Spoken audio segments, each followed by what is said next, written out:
Bachelor Rachel Recchia nearly ran away amid Clayton Echard betrayal. August 3, 2025. Hello everyone, welcome to my channel Bachelor Nation News fans. Former Bachelor star Rachel Recchia admitted that she nearly ran away amid Clayton Echard's betrayal. So when did this happen, and what did she ultimately decide to do? Keep reading for more details on Rachel's hard choice. Rachel Recchia nearly ran away due to Clayton. When Clayton Echard was the star of The Bachelor, he had many women vying for his heart. At the end, he was left with Susie Evans, Gabby Windey, and Rachel Recchia. Susie ended up going home when she verbalized how she did not like the idea of him being with other women. That left Gabby and Rachel, with whom Clayton was intimate. Yet, he realized that Susie was the one who got away and opted to end things with his two finalists for her. He and Susie have since split, and she has moved on, leaving him to try a new reality television avenue for love. Clayton joined the current season of Netflix's The Perfect Match and hoped he could find the one. He was unexpectedly reunited with Rachel, and they quickly linked up. However, not 24 hours later, he ended the romance all over again, and that crushed her. Rachel went as far as to admit that she wanted to run away after he broke her heart for what she claims was the third time. She explained that she did not feel like those on the show understood the pain she was feeling. The Bachelor alum had already been through heartbreak with Clayton Echard, and now it was happening all over again. It really did affect me, even after, so this just feels like he did it on purpose to hurt me. I just don't want to be here. I'm already so embarrassed. Fortunately, she had so much support from the other ladies around her, who helped remind her it was all Clayton and not her. She had done nothing wrong and should not leave simply because he hurt her. Admittedly, had Rachel Recchia not been so supported, she likely would have done her best to exit. Everyone was mad at Rachel. When Rachel Recchia returned home from The Perfect Match, everyone was mad that she reconnected with the former Bachelor star. She did tell them that she had met others she connected with. However, she justified being a normal girl going back to their ex. Rachel even knew her co-star Gabby Windey would be livid as she was back with Clayton. As for bashing her reality television ex, Rachel knows she has to move on with her life, so she will stay silent. One thing that is for sure is that she will never return to reality TV again, and says she is retired. Although she has said that in the past, the Bachelor Nation star allegedly means it. Are you shocked that Rachel let Clayton get to her so much? Let us know your thoughts and watch The Perfect Match on Netflix. Suite fallout. Rachel Recchia had always been the woman who believed in fairy tales. She had been a flight instructor, someone who guided others into the skies with calm precision. And now she had dared to let herself fly blind, heart first, into love on The Bachelor. But that dream came crashing down the moment Clayton Echard confessed the unthinkable. It was supposed to be their night, their moment. The fantasy suite date had started like a romance novel. Rose cuddles, wine, that electric gaze between them. And Rachel had felt it, the certainty, the promise, the warmth of a future. Then Clayton dropped a truth bomb that torched the entire fantasy. I've been intimate with the other women, and I told them I'm in love with them too. Her stomach dropped. The words sliced through her like turbulence in a storm cloud. But what made it worse? He said it without remorse, like he was checking off a to-do list. She sat still, silent, not out of strength, but because her heart had stopped beating for a second. Then she did the only thing she could, stood up and walked away from the man she once thought could be her husband. The tears no camera could catch. The producers scrambled as Rachel disappeared into the garden behind the villa. Her mic was still hot. America would hear everything. I can't do this, she muttered through sobs. He played me, played all of us. Gabby had warned her. Susie had suspected it. But Rachel? She had believed him, believed the stolen kisses, the whispered promises, the handwritten note he left on her pillow. She had believed she was special.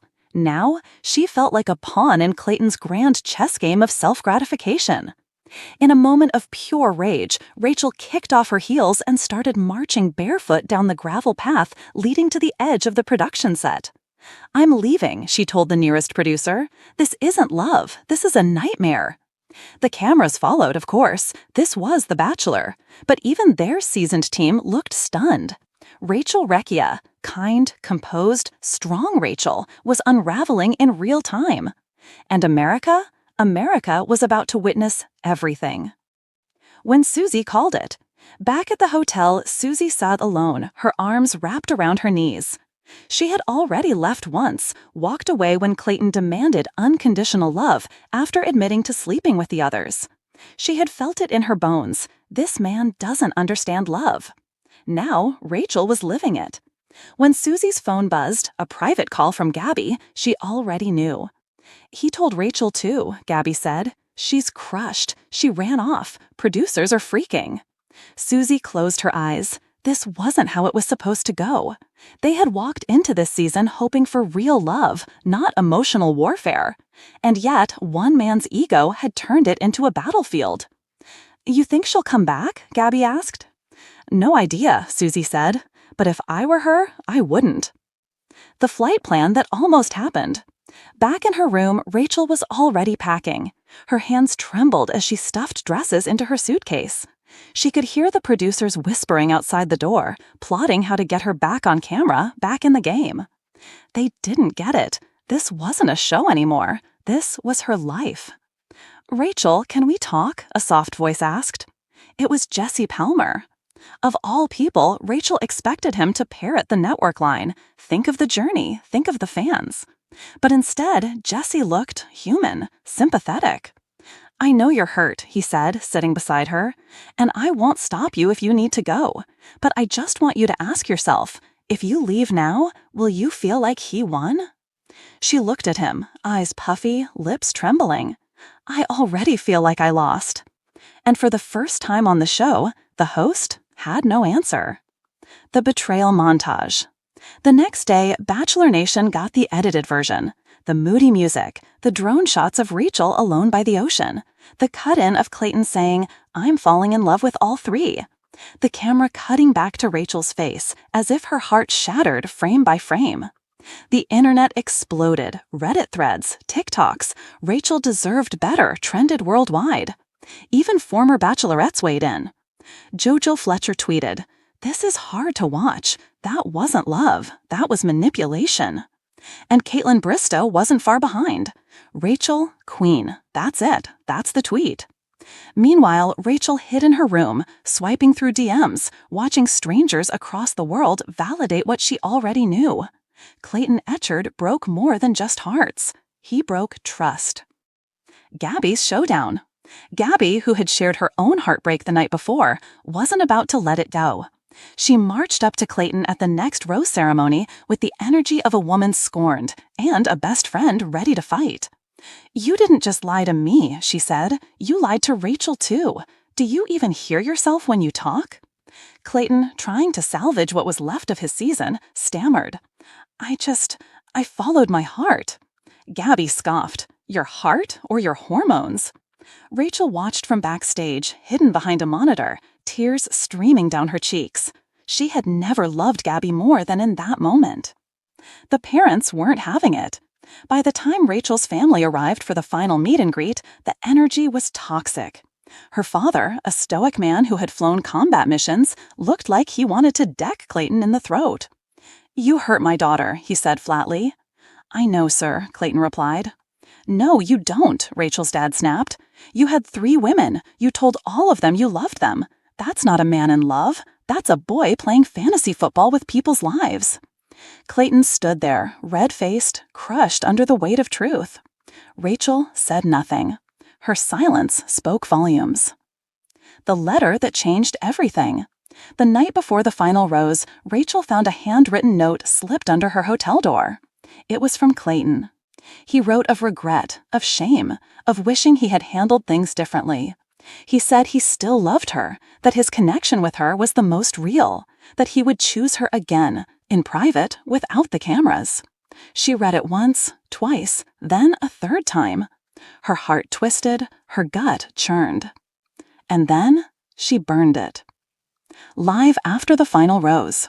Weeks later, America sat on the edge of their seats during after the final rose. Rachel walked out in a red power suit, eyes sharp, smile poised, but you could feel it. The hurt still hummed under her skin. Clayton was brought out next. The room went cold. "You blinded me," Rachel told him, her voice low. "You made me feel like I was your only one. And then you made me feel like nothing." Clayton opened his mouth, but she stopped him. "No, this time I get to talk." The audience erupted, and for 10 straight minutes, Rachel unpacked every emotion, every betrayal, every lie, and every ounce of strength she had found after. By the end, she wasn't just Rachel Recchia, the Bachelor contestant. She was Rachel Recchia, the woman who rose from the ashes of heartbreak on national television. The flight forward. Months passed. Clayton faded from the spotlight. His attempts to explain, to reframe the narrative, were largely dismissed. Rachel, meanwhile, took off, literally. She returned to flying. She posted inspiring captions on Instagram. She launched a podcast about emotional healing. And she never stopped being honest about what went down. In one episode, she confessed, "I almost left. I almost ran out of that villa and never looked back. But in staying, I found strength I didn't know I had. I faced him, faced myself, and walked away taller." Gabby, now co-host of the podcast, chimed in, "And you looked amazing doing it." They laughed, and for the first time in a long time, it wasn't bitter, it was free. Rachel Recchia may have been betrayed, she may have nearly run away, but what she did instead was far braver. She stayed, faced the pain, called it out, and then walked into a new chapter, not with a ring, but with power. Bachelor Nation will always remember the betrayal, but they'll remember something even more iconic. Rachel Recchia didn't let it define her. She defined herself.